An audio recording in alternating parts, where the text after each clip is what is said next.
কবিতাৰ শিৰোনাম তাহানিৰ সময় আৰু দিন। কবি দীনেশ কুমাৰ শৰ্মা।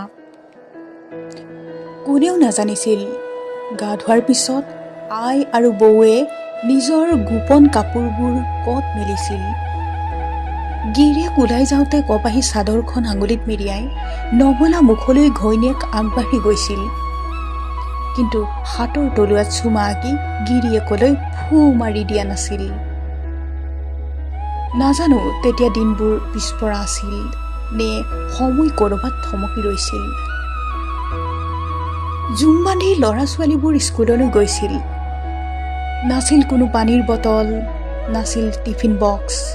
তথাপিও দুপৰীয়া ভোক লগা নাছিল। নাজানো দিনবোৰ বেলেগ আছিল নে সময় ক'ৰবাত থমকি ৰৈছিল। সৰুবিলাকৰ বাবে বাটে পথে অচিনাকি অভিভাৱক আছিল।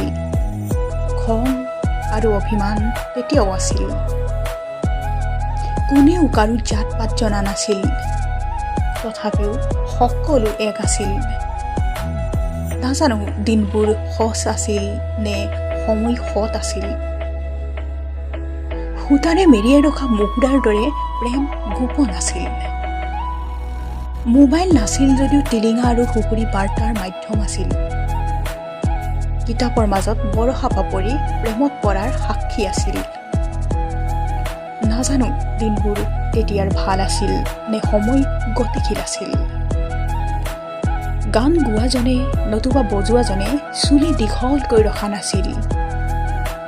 সাজপাৰ মাৰ্জিত আছিল। গুৱাহাটী দূৰৈৰ বাট আছিল। মন্ত্ৰী আছিল কিন্তু চামচা নাছিল। নাজানো দিনবোৰ তেতিয়া কাৰ আছিল নে সময়বোৰ কাৰোবাৰ ধাৰত নাচিছিল। ধন্যবাদ।